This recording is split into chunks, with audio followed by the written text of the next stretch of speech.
நம்மளுடைய அன்றாட நுகர்வு, அதாவது கன்சம்ஷன், அப்புறம் ஸ்டாக் மார்க்கெட். இது 2க்கும் ஒரு நேரடி தொடர்பு இருக்கு. ஸோ அது என்ன அப்படின்றது தெரிஞ்சுக்காததுனால, நம்மளுக்கு வந்து சேர வேண்டிய லாபத்த வேற யாரோ ஒருத்தர் எடுத்துட்டு போயிட்டு இருக்காங்க. ஸோ நம்மளுடைய கன்சம்ஷன் அப்படின்றது நம்ம காலையில எழுந்துச்சு பல் தேய்க்கிறது தொடங்கி, நம்ம சாயந்தரம் வந்து படுக்கிற வரைக்கும் வேற வேற நிகழ்வுகள வேற வேற சினாரியோஸ்ல நடந்துட்டே இருக்கு. நம்ம ஆஃபீஸ் போறதுக்கு யூஸ் பண்ற பைக்கா இருக்கலாம், அதுக்கு போடுற ஃபியூயலா இருக்கலாம், நம்ம சமைக்கிறதுக்கு யூஸ் பண்ற மசாலாவா இருக்கலாம். இப்படி டிஃபரெண்ட் மோட்ஸ்ல நம்மளோட கன்சம்ஷன் நடந்துட்டே இருக்கு. இந்த கன்சம்ஷனுக்காக நம்ம ஒரு தொகைய தொடர்ந்து செலவு பண்ணிட்டே இருக்கோம். இந்த தொகையானது என்ன ஆகுது அப்படின்னு பார்த்தா, நம்ம கன்சியூம் பண்ற ப்ராடக்ட்ஸ தயாரிக்கிற நிறுவனங்களுக்கு அதனுடைய ரெவென்யூல போய் சேர்ந்துட்டே இருக்கு. அப்படி போய் சேர்ற காசுல ஒரு சின்ன பகுதி வந்து அந்த கம்பெனியோட ப்ராஃபிட்டா மாறுது. ஸோ அந்த ப்ராஃபிட் போய் சேர என்ன ஆயிடும்னா, அந்த குறிப்பிட்ட நிறுவனத்துடைய மதிப்பு கூடிட்டே போகும். அதாவது புக் வேல்யூ அப்படின்னு சொல்லுவாங்க. அந்த கம்பெனியோட மதிப்பு கூட கூட என்ன ஆகும்னா, அந்த கம்பெனியோட ஸ்டாக் வந்து பெருசாயிட்டே போகும். இப்ப என்ன ஆயிடுதுன்னா, அந்த கன்சம்ஷன்ல நம்ம இருக்கோம். அந்த கன்சம்ஷனுக்காக செய்ற செலவுல நம்ம இருக்கோம். நம்ம செய்ற செலவு தான் ஒரு கம்பெனியோட ரெவென்யூ போய் சேர்ந்துட்டு இருக்குது. ஆனா அந்த ரெவென்யூவோட லாபம் வந்து அந்த கம்பெனிய சேர்ந்து அதனுடைய ரிஃப்ளெக்ஷனா அந்த கம்பெனியோட ஸ்டாக் விலை கூடுது.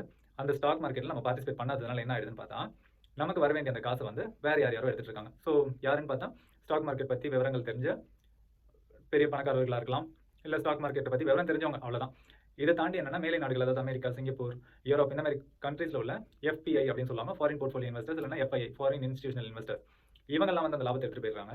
நம்ம கன்சியூம் பண்றதோட விளைவா ஏறுற அந்த ஸ்டாக் மார்க்கெட் பார்ட்டிசிபேட் பண்ணதுனால அந்த லாபம் வந்து நம்மளுக்கு சேர்றதே இல்ல. இதுக்கு அடித்தளமா இருக்கிறது, அஸ்திவாரமா இருக்கிறது நாம தான். அந்த லாபத்தை எடுத்துட்டு போகணும் அப்படின்னும் போது நம்மளுக்கு அதுல உள்ள தயக்கம் என்ன அப்படின்றது புரியல. இதனாலேயே ஒரு பெரிய பொருளாதார இம்பேலன்ஸ் உருவாயிட்டே இருக்கு. ஏன்னா செலவு ஒரு பக்கம் போயிட்டே இருக்கு. அதுக்குடைய கன்சம்ஷன், அது தொடர்ந்து வர ரெவென்யூ, அது தொடர்ந்து வர ப்ராஃபிட் இதெல்லாமே நடந்துட்டே இருக்கு. இந்த செயினை நம்ம கம்ப்ளீட் பண்ணாதனால வேற யாரோ வந்து கம்ப்ளீட் பண்றாங்க. அதனால இந்த பக்கம் வறுமை ஒரு சைடுல அப்படியே தொடர்ந்துட்டே இருக்கு.